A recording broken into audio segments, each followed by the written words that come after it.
Asia Pacific Conference. The synergy between our two nations and the vibrancy of it is apparent and more than ever before. And this is largely due to the energy and enthusiasm of our leaders who are meeting today for the 8th time in just the past couple of years. Germany, Italy, Indonesia, Japan, and of course India. G7, G20, and the India-Germany government consultations. I think, Shivani, we all sense in the room at this moment what a special moment this is. A special moment during the 3rd Asia-Pacific Conference that is taking place in India by now. And at the same time, we have the intergovernmental consultations. And what we also sense this morning is how important it is to come together, to speak together, and also to exchange the view on sensitivities together. Yes, it is essential. And I think just to be together in this room, people from both countries, listening to each other, being sensitive to what is being said, and carrying through in what is being done and what can be done is the magic of the moment. And now I'd like to take this opportunity to welcome the Chancellor. Wir begrüßen Sie sehr herzlich, Herr Bundeskanzler Scholz. Wir freuen uns sehr, dass Sie nach Neu-Delhi gekommen sind. Danke. May I please request the Honorable Chancellor Scholz to come and share a few words with us, and we will leave this podium for you, Honorable Chancellor, to be able to address the audience at APK 2024.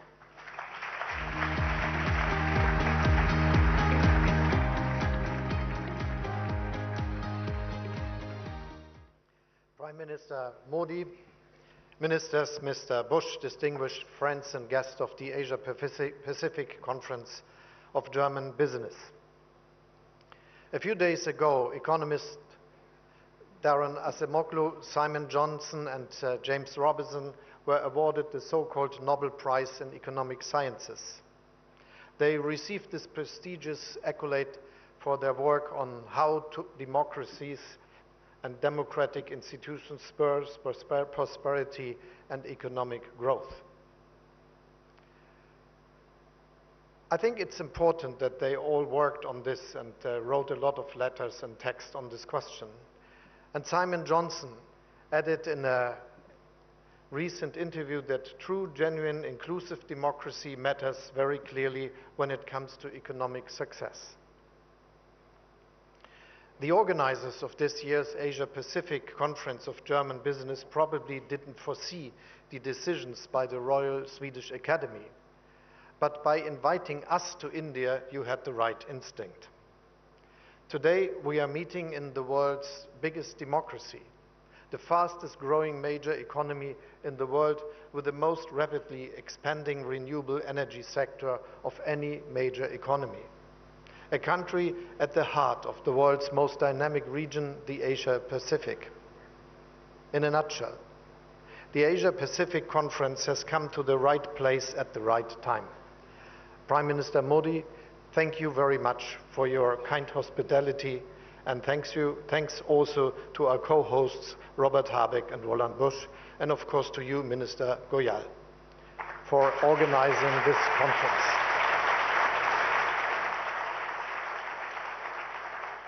I mentioned this year's Nobel laureates because the message couldn't be more topical.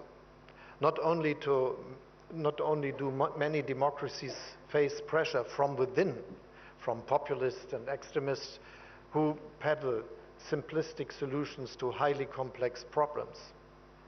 What also worries me is an erosion of international institutions and the rules that we have created through them. As the three Nobel Prize laureates tell us, this is not just a political problem, but also an economic one.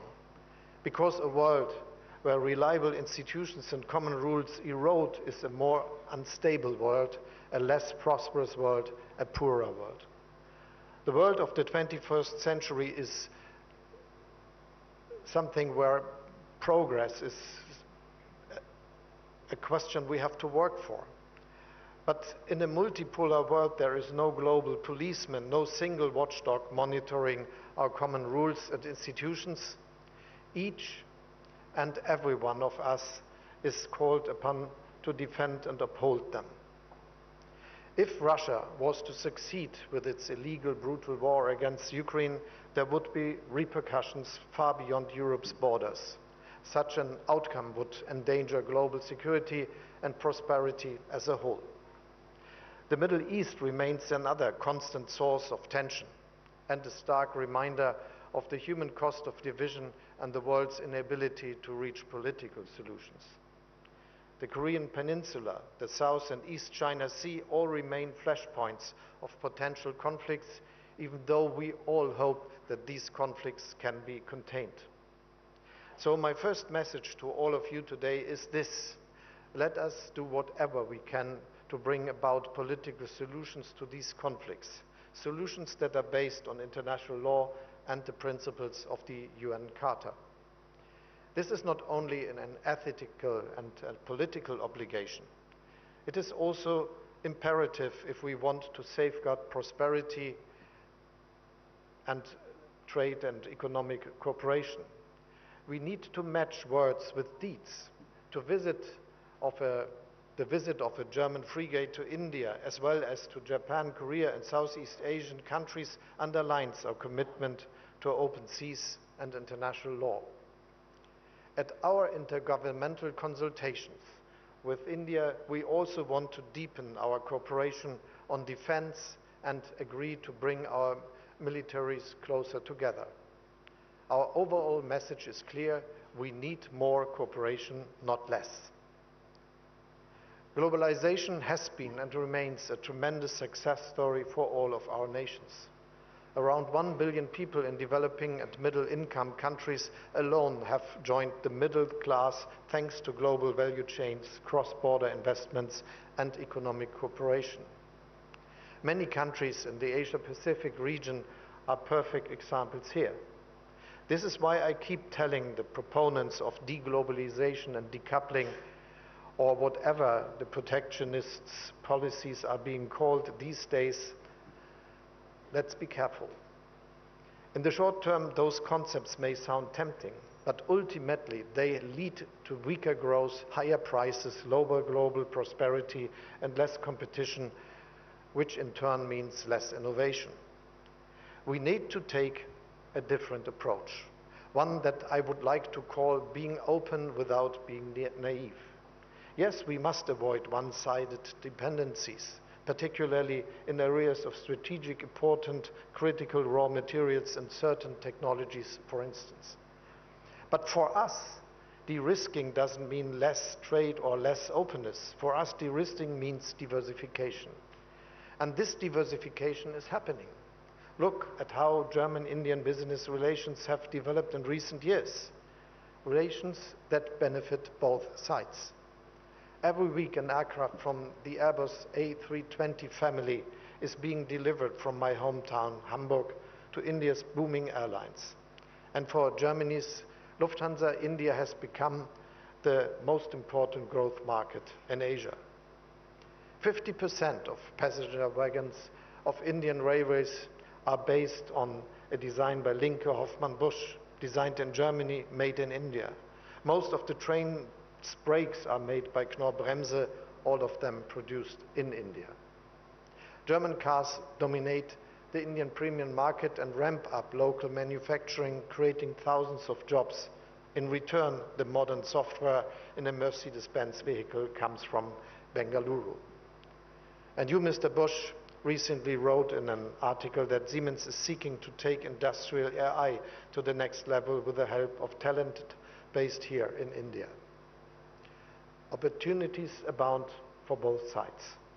And I could tell similar stories of German companies working in Indonesia, Malaysia, Vietnam, South Korea, Japan, or other countries in the region. We want to drive this positive development. Free trade is at its core. However, free trade doesn't mean trade without rules or institutions. On the contrary, a crucial institution when it comes to increasing global prosperity is the World Trade Organization.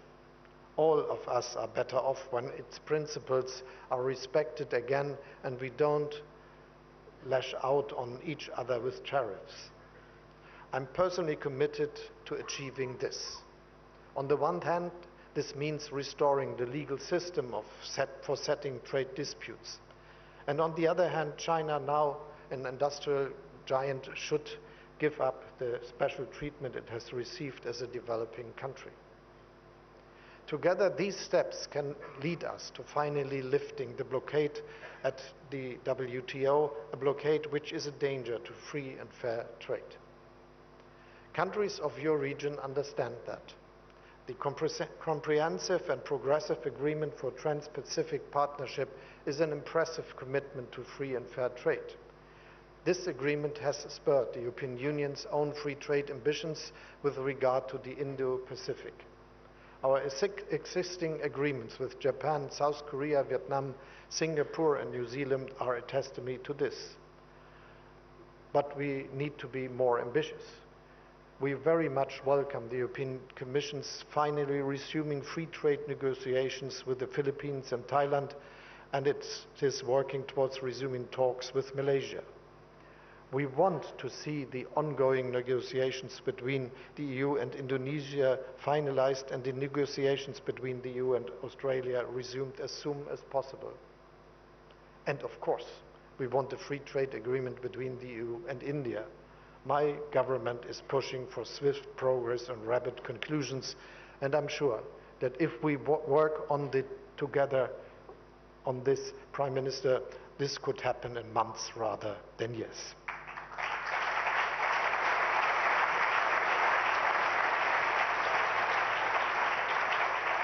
There is one last aspect that I would like to mention, as it underlines what I mean by being open without being naive.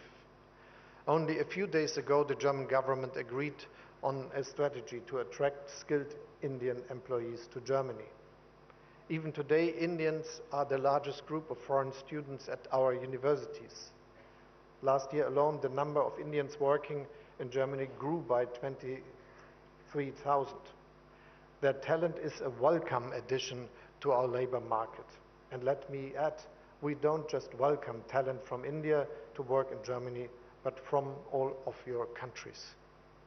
To make this happen, we passed one of the world's most progressive laws for labor immigration. We are digitizing our visa process, speeding up procedures and making them more user-friendly. At the same time, we are reducing irregular migration and facilitating returns of those who have no right to be in our country. The message is that Germany is open for skilled workers, but that we can decide who comes. This is important because only then will our citizens continue to accept our openness. This brings me back to the beginning of my remarks and the three winners of the Nobel Prize. One of the key lessons of their work is that open societies are more likely to prosper. We need to maintain the spirit of openness in our countries and in today's world. So let us be the ones that spread it.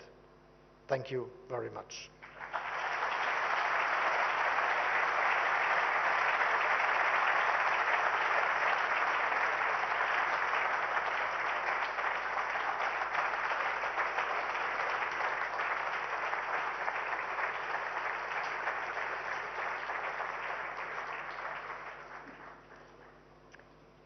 Thank you to our German Chancellor, Olaf Scholz. Vielen Dank, Herr Bundeskanzler. We need more cooperation, not less, and now we are all excited when we will hear more about a potential free trade agreement. And I'm sure we will spend some time today speaking about this issue, and also tomorrow. India is on a geopolitical center stage. Its strategic value for the West is increasing. It is now my great honor to invite the Prime Minister of India, Narendra Modi, on stage. We are delighted and grateful to have you here. Mananiya Pradhan Mantri, Shri Narendra Modi, Namaskar.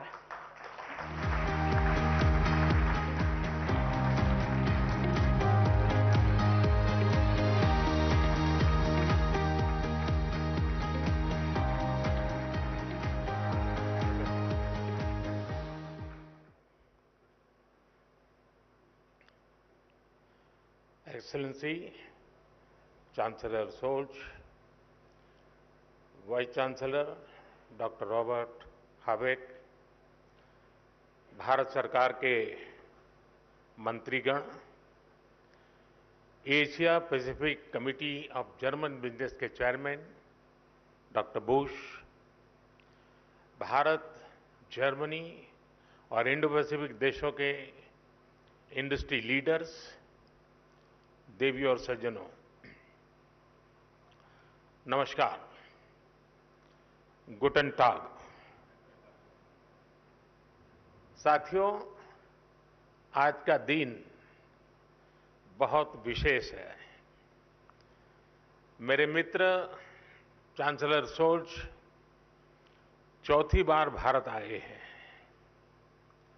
पहले mayor के रूप में और 3 बार chancellor बनने के बाद उनका यहां आना भारत जर्मनी संबंधों पर उनके फोकस को दिखाता है।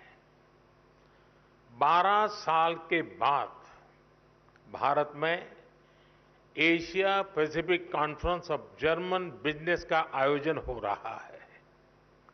एक तरफ यहां सीईओ की फोरम की बैठक हो रही है, दूसरी तरफ हमारी नौसेना साथ में अभ्यास कर रही है। गोवा में German naval ships port call पर है और अब से थोड़ी ही देर में भारत और जर्मनी के बीच 7वें इंटर गवर्नमेंटल कंसल्टेशन का भी आयोजन होना है।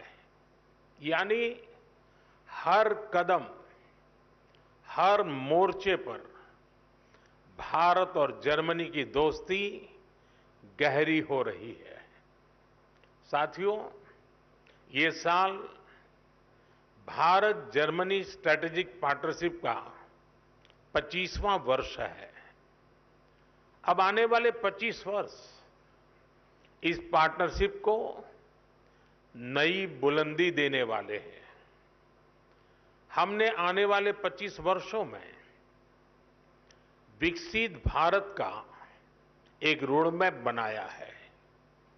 मुझे खुशी है कि ऐसे महत्वपूर्ण समय में जर्मन कैबिनेट ने focus on India document release किया है। विश्व की 2 सशक्त डेमोक्रेसीज, विश्व की 2 लीडिंग इकोनॉमीज साथ मिलकर कैसे फोर्स फॉर ग्लोबल गुड बन सकती हैं। फोकस ऑन इंडिया डॉक्यूमेंट में उसका ब्लूप्रिंट है। इसमें स्ट्रैटेजिक पार्टनरशिप को होलिस्टिक तरीके से आगे बढ़ाने की अप्रोच और कमिटमेंट साफ दिखता है। खास तौर पर भारत की स्किल्ड मैन पावर पर जर्मनी ने जो भरोसा जताया है वो अद्भुत है। जर्मनी ने स्किल्ड भारतीयों के लिए हर वर्ष मिलने वाले वीजा की संख्या 20,000 से बढ़ाकर 90,000 करने का फैसला किया है। मुझे विश्वास है कि इससे जर्मनी की ग्रोथ को नई गति मिलेगी। साथियों, हमारी आपसी व्यापार $30 बिलियन से अधिक के स्तर पर पहुंच चुका है।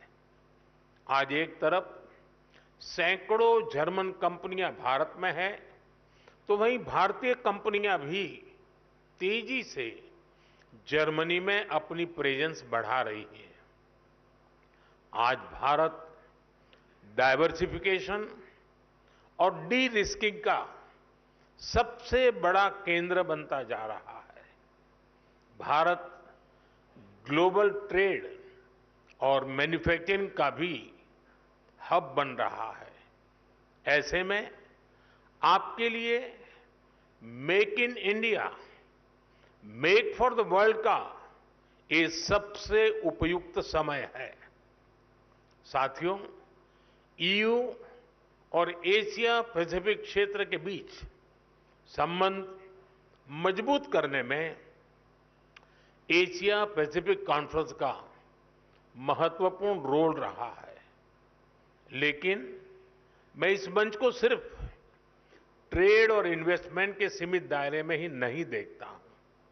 मैं इसे इंडो पैसिफिक क्षेत्र और विश्व के बेहतर भविष्य की साझेदारी के रूप में देखता हूं। दुनिया को स्टेबिलिटी और सस्टेनेबिलिटी की जरूरत है, ट्रस्ट और ट्रांसपेरेंसी की जरूरत है। चाहे सोसाइटी हो या फिर सप्लाई चेन, हर मोर्चे पर इन वैल्यूज को बल देने की जरूरत है। इनके बिना कोई भी देश, कोई भी रीजन अपने बेहतर फ्यूचर की कल्पना नहीं कर सकता। इंडो पैसिफिक रीजन तो दुनिया के फ्यूचर के लिए बहुत जरूरी है। ग्लोबल ग्रोथ हो, पॉपुलेशन हो, स्किल्स हो, इस रीजन का कंट्रीब्यूशन और पोटेंशियल दोनों बहुत व्यापक है। इसलिए इस कॉन्फ्रेंस का महत्व और भी बढ़ जाता है। फ्रेंड्स, भारत की जनता एक स्टेबल पॉलिटी और प्रिडिक्टेबल पॉलिसी इकोसिस्टम को बहुत महत्व देती है। यही वजह है कि 60 साल बाद एक सरकार को लगातार थर्ड टर्म मिला है।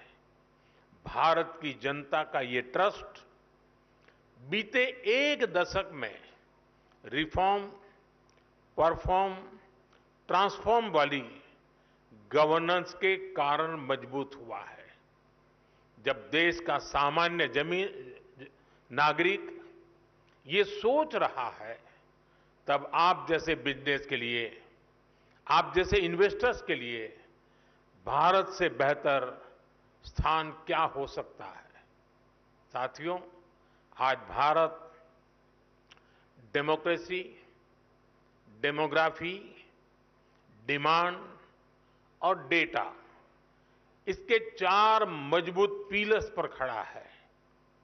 टैलेंट, टेक्नोलॉजी, इनोवेशन और इंफ्रास्ट्रक्चर भारत की ग्रोथ के टूल्स हैं। इन सभी को ड्राइव करने वाली एक और बड़ी ताकत आज भारत में है। ये ताकत है एस्पिरेशनल इंडिया, यानी एआई, आर्टिफिशियल इंटेलिजेंस और एआई एस्पिरेशनल इंडिया की डबल ताकत भारत के पास है। और एस्पिरेशनल इंडिया को हमारा यूथ ड्राइव कर रहा है। बीती सदी में डेवलपमेंट को मुख्यतः नेचुरल रिसोर्सेज ने गति दी थी। 21st सेंचुरी को ह्यूमन रिसोर्स और ह्यूमन इनोवेशंस गति देने वाले हैं।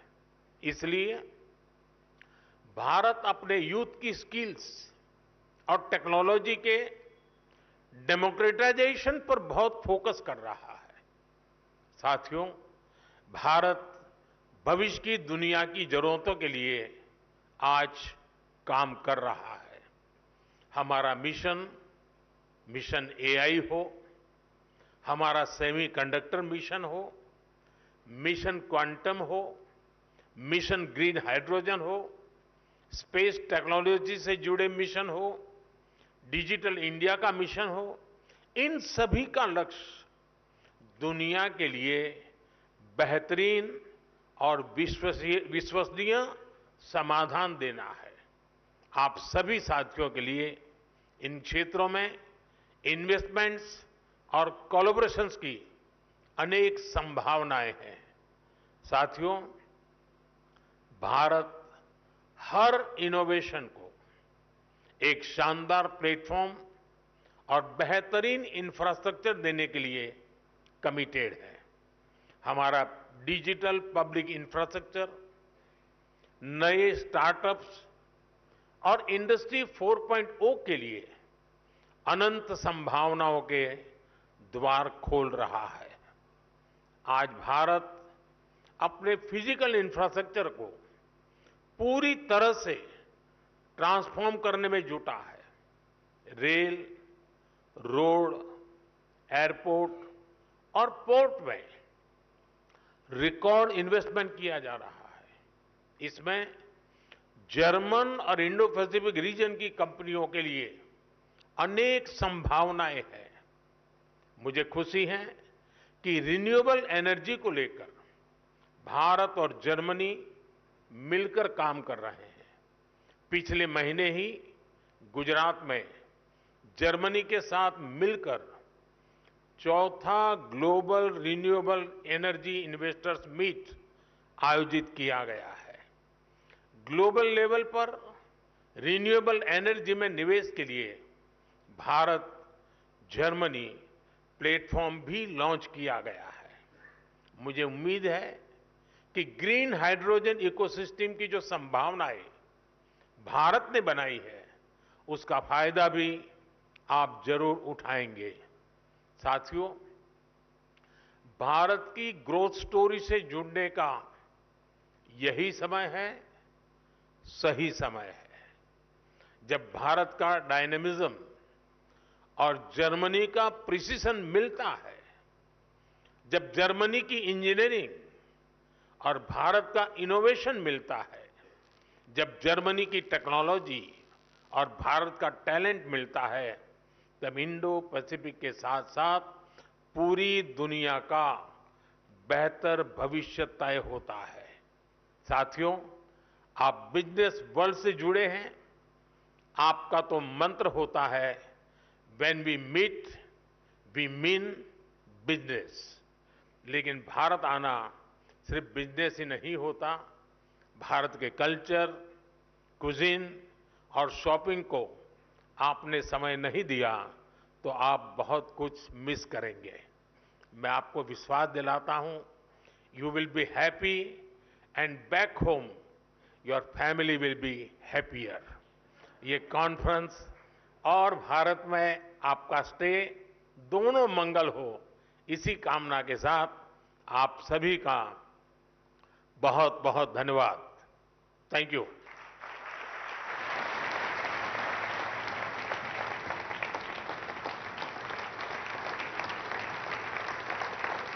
माननीय प्रधानमंत्री जी, आपके शब्दों को सुन के हर कोई प्रेरित हो जाता है। आपकी ऊर्जा को देख के सभी कुछ न कुछ कर देना चाहते हैं। भले ही हर एक भारतीय नागरिक डिजिटल टेक्नोलॉजी से वाकिफ हो न हो, लेकिन हर एक इंसान, यहाँ का हर एक नागरिक अवश्य एआई बन सकता है, यानी कि एस्पिरेशनल इंडियन। हमारे सौभाग्य कि आपने आज इतनी सारी बातें कही। It is a great honour and privilege. Germany and India's friendship over the last 25 years has been going on, and now in the next 25 years it will take a very, very substantial way forward. Thank you, Honorable. तो आप देख रहे थे 18वें Asia Pacific conference में प्रधानमंत्री नरेंद्र मोदी का संबोधन और साथ ही साथ जर्मनी के चांसलर ओलाफ शोल्स का भी संबोधन दोनों देशों ने